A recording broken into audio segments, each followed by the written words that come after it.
Assalamualaikum warahmatullahi wabarakatuh. Bismillah walhamdulillah wassalatu wassalamu ala Rasulillah la haula wala quwwata illa billah.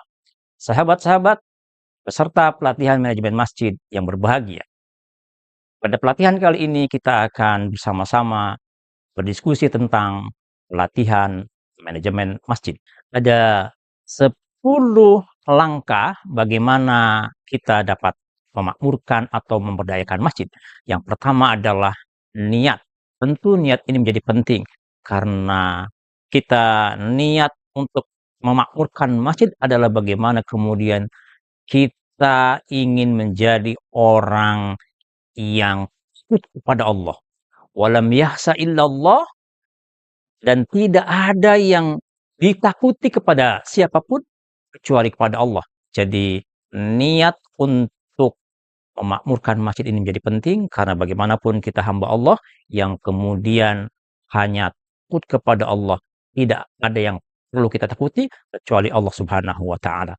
Bapak Ibu, yang kedua, bagaimana kemudian supaya makmur masjid itu? Maka kita yang concern terhadap pengelolaan dan kemakmuran serta kesejahteraan masjid, yaitu memiliki pengetahuan, memiliki pemahaman terkait tentang masjid. Oleh karenanya maka pelatihan terkait dengan manajemen masjid ini menjadi penting. Kemudian yang ketiga adalah konsolidasi pengurus. Jika pengurus sudah terbentuk, maka perlu ada konsolidasi. Baik itu konsolidasi internal antara DKM, Dewan Kemakmuran Masjid, dengan Dewan Kemakmuran Masjid, atau dengan konsolidasi BKM, Badan Kesejahteraan Masjid, atau dengan Dewan Masjid Indonesia. Bapak Ibu, ini penting. Kenapa? Karena memang kalau pengurusnya itu solid, maka seberat apapun tantangan yang dihadapi, persoalan yang ada, maka bisa diurai dan diselesaikan bersama. Kemudian yang keempat adalah konsolidasi jamaah. Ini juga menjadi penting karena bagaimanapun masjid ini adalah milik jamaah. Oleh karenanya maka jamaah yang ada di dalam masjid itu perlu ada kedekatan, perlu ada keakraban, perlu ada kesepahaman sehingga betul-betul terpaut hati mereka, terpaut para hati jamaah ini untuk bertanggung jawab memakmurkan masjid. Kemudian yang kelima, setelah pengurus terbentuk, solid, dan jamaah pun solid, maka dirumuskan program-program kegiatan dalam rangka memakmurkan masjid. Kemudian yang keenam adalah memperbaiki mekanisme kerja. Jadi masjid perlu juga ditangani dengan mekanisme kerja profesional. Mungkin selama ini pendekatannya masih pendekatan ala kadarnya atau tradisional atau sambil lalu. Maka oleh karenanya maka mekanisme profesional ini menjadi mekanisme yang penting dalam memakmurkan dan memberdayakan masjid. Kemudian yang ketujuh adalah menumbuhkan rasa memiliki terhadap masjid. Jadi baik itu pengurus maupun jamaah itu bagaimanapun harus tumbuhkan, dibangun rasa memiliki terhadap masjidnya sehingga masjid menjadi tanggung jawab bersama untuk memakmurkannya. Kemudian yang kedelapan yaitu melengkapi fasilitas masjid. Hal-hal yang terkait dengan fasilitas sarana prasarana masjid ini perlu dilengkapi. Tetapi tidak cukup hanya melengkapi, melainkan juga bagaimana alat-alat yang sudah tersedia itu dapat terpelihara atau dapat dijaga, dapat di-maintenance dengan baik sehingga ketika alat-alat itu difungsikan dapat berfungsi dengan baik. Ketika alat-alat itu hendak akan digunakan, maka fungsinya berfungsi dengan baik. Misalkan sound system terkait dengan MCK, tempat wudhu dan seterusnya. Ini juga menjadi hal penting dan akan kita bahas nanti dalam submateri yang terkait dengan riayah. Riayah adalah pemeliharaan yang terkait dengan fasilitas masjid. Kemudian yang ke-9 yaitu penggalangan dana masjid. Di penggalangan dana masjid ini bagaimana kemudian masjid mampu menggali sumber-sumber dana yang ada, yang biasanya memang kita menggalinya melalui zakat, infak, sodako, wakaf, wakaf, dan yang sejenisnya, atau ibadah sosial yang lainnya. Tetapi juga bisa saja para pengurus masjid ini dapat menggali pendanaan masjid melalui kerjasama dengan pihak-pihak yang memang memiliki usaha yang bisa relevan dengan masjid. Misalkan masjid memiliki lahan di tempat-tempat yang strategis, maka bisa kerjasama dengan klinik, bisa kerjasama dengan minimarket, dan seterusnya. Bapak Ibu yang saya hormati, bagaimana kemudian itu bisa tergalang dana dengan baik, bahkan dengan pihak-pihak bisnis misalkan, maka perlu yang ke-10 adalah menjalin kerjasama antar masjid. Karena boleh jadi masjid yang satu dengan masjid yang lain, tantangan dan peluangnya berbeda. Ketika misalkan masjid yang satu punya hubungan yang baik dengan para pembisnis, sedangkan masjid yang satunya lagi tidak, maka ketika kerjasama ini terbangun, ini akan saling memberikan informasi. Seperti tadi di materi yang sebelumnya saya sampaikan bahwa membangun jejaring, membangun networking antar masjid ini menjadi penting. Misalkan ada masjid yang karpetnya sudah lapuk, sedangkan masjid yang satu karpetnya masih bagus, tetapi kemudian sudah diganti, maka kalau ini kerjasamanya terjalin, maka di karpet masjid yang karpetnya masih bagus itu bisa dipakai di masjid yang karpetnya sudah lapuk. Bapak Ibu yang saya hormati, maka di pelatihan ini terkait dengan manajemen masjid, Bapak Ibu sudah pahami bersama dan ketahui bersama bahwa ketika berbicara manajemen secara bahasa berasal dari kata to manage, artinya mengatur. Manajemen dalam bahasa Arab disebut idarah. Jadi idarah itu adalah sesungguhnya manajemen. Maka idarah ini sebetulnya bagaimana melakukan pengelolaan masjid. Sedangkan masjid sendiri adalah bangunan tempat ibadah, tempat sujud orang Islam atau umat Islam yang dipergunakan selain untuk sholat rawatib yang 5 waktu dan sholat Jumat serta sholat-sholat sunnah yang lainnya. Kemudian Bapak Ibu, standar pembinaan manajemen masjid adalah untuk membuat sebuah batasan atau parameter kualifikasi dalam memberikan pembinaan dan pengelolaan manajemen masjid berdasarkan tipologi dan perkembangannya. Ditinjau dari aspek idarah atau manajemen atau pengelolaan, imarah, kegiatan memakmurkannya, dan yang ketiga riayah, pemeliharaan dan pengadaan fasilitas. Tipologi masjid seperti yang sudah diatur dalam peraturan Dirjen, itu ada masjid yang terkait dengan masjid jami, kemudian masjid besar, ada masjid agung, ada masjid raya, ada masjid negara atau masjid nasional.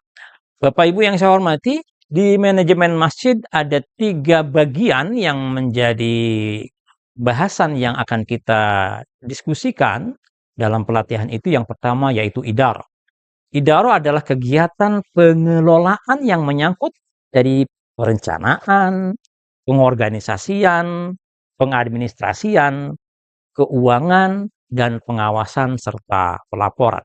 Jadi bagaimana di idarah ini kemudian direncanakan kegiatan-kegiatan yang terkait dengan program-program masjid, kemudian di organisasi siapa yang bertanggung jawab untuk mengerjakan apa, kemudian di administrasi dicatat, termasuk hal-hal yang sangat riskan atau sensitif adalah masalah keuangan, harus jelas pemasukan dan pengeluarannya, kemudian diawasi dan tentu dilaporkan. Kemudian yang kedua, setelah idarah ini berjalan dengan baik, ya, rencana dengan baik, kemudian bagaimana supaya masjid itu dapat makmur? Maka divisi atau bidang imarah ini menjadi penting. Apa? Yaitu kegiatan memakmurkan masjid. Bagaimana kegiatan peribadatannya, kemudian pendidikannya, baik itu majelis taklim, TPQ, TKA, dan seterusnya.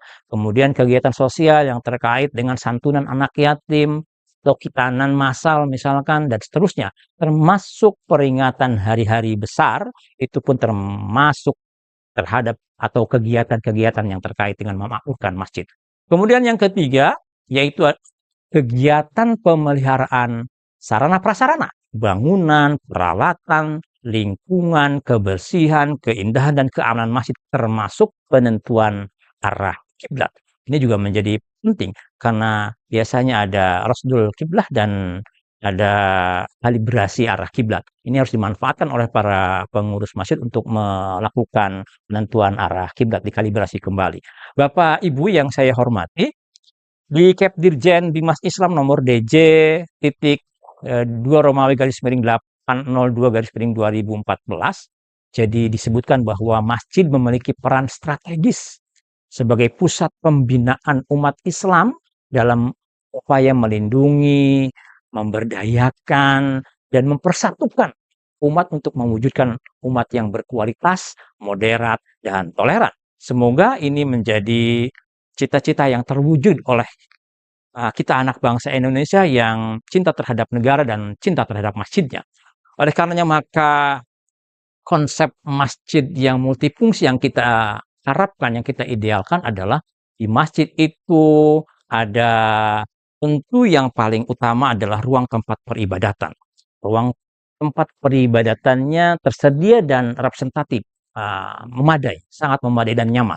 Kemudian ada tempat wudhu, kemudian ada ruang khusus memandikan jenazah, kemudian ada toilet dan WC. Karena bagaimanapun ini penting untuk kenyamanan jamaah ketika jamaah hendak untuk mensucikan diri dan yang bersangkutan ingin buang air kecil atau buang air besar, maka toilet juga menjadi penting. Kemudian yang terkait dengan ketika MCK itu mengeluarkan air juga tentu ruang penampungan resapan air juga harus ada. Jangan sampai air yang dikeluarkan dari MCK atau toilet WC itu tercecer kemana-mana ya. Itu juga akan mengurangi ketidaktenangan atau kenyamanan di sekitar dan boleh jadi akan menyebabkan bau dan penyakit yang lainnya. Kemudian ada gedung atau aula pertemuan, ruang konsultasi, ruang belajar, TPA, kemudian ada locker rak sepatu. Ini menjadi persoalan klasik di kita, seringkali di kita itu sepatu ini kurang berfungsi sehingga menyebabkan misalkan ada sepatu yang hilang, sendal yang hilang dan seterusnya. Nah, kalau ini ada ruang locker yang terkait dengan penyimpanan para jamaah menjadi baik. Kemudian yang kalau kita lihat supaya masjid itu memiliki fungsi yang baik, ya bagaimana kemudian mereka yang bertugas sebagai imam, khatib, muazin itu memiliki tempat istirahat gitu ya. Nah, syukur-syukur sih sudah disediakan kamar yang memadai untuk mereka beristirahat. Kemudian termasuk juga tenaga kebersihan, karena bagaimanapun di masjid itu penting tenaga kebersihan itu. Kemudian yang ke selanjutnya itu halaman parkir. Ini halaman parkir juga sekarang apalagi jamaah-jamaah kita sudah pada punya kendaraan ya, atau mereka yang sedang bermusafir atau berpergian itu hendak melaksanakan sholat atau beristirahat biasanya parkir di masjid. Nah, ini penting untuk para pengurus menyediakan dan mengolahnya dengan baik karena Bapak Ibu di beberapa masjid justru mendapatkan penggalangan dana ini dari parkir ya, dari parkir. Oleh karenanya maka menjadi penting untuk dikelola dengan baik. Dan setelah tadi juga ada ruang khusus untuk memberikan jenazah, juga perlu ada ambulans yang terkait baik untuk ambulan mengantarkan orang yang sakit maupun yang terkait untuk mengantarkan jenazah. Kemudian ada ruang pendidikan, ada ruang sekretariat pengurus di sana. Kemudian bagaimana kalau mau di sana mengembangkan dengan usaha-usaha, misalkan ada minimarket, ada koperasi, ada klinik, ada perpustakaan. Nah, ini perpustakaan menjadi penting Bapak Ibu karena salah satu indikator masjid yang makmur itu di dalamnya ada perpustakaan yang memadai. Dan perpustakaan sekarang tentu sudah menggunakan perpustakaan yang berbasis digital. Ini nanti bisa masjid juga sebaiknya sekarang sudah ke arah perpustakaan yang digital. Baik Bapak Ibu, saya kira konsep masjid yang multifungsi ini menjadi harapan kita bersama sehingga kita dapat memakmurkan masjid dalam konteks bagaimana masjid-masjid yang ada di sekeliling kita ini menjadi makmur dan pengelolaannya itu menjadi baik. Sehingga harapan kita semua fungsi masjid sebagai tempat beribadah, juga sebagai tempat ijtimaiyah, dan juga tempat tarbiyah itu dapat terwujud dengan baik. Demikian Bapak Ibu, selamat mengikuti pelatihan. Semoga pelatihan kita ini dapat meningkatkan kompetensi kita, pemahaman kita, pengetahuan kita terkait tentang manajemen masjid. Kurang lebihnya mohon maaf. Terima kasih. Assalamualaikum warahmatullahi wabarakatuh.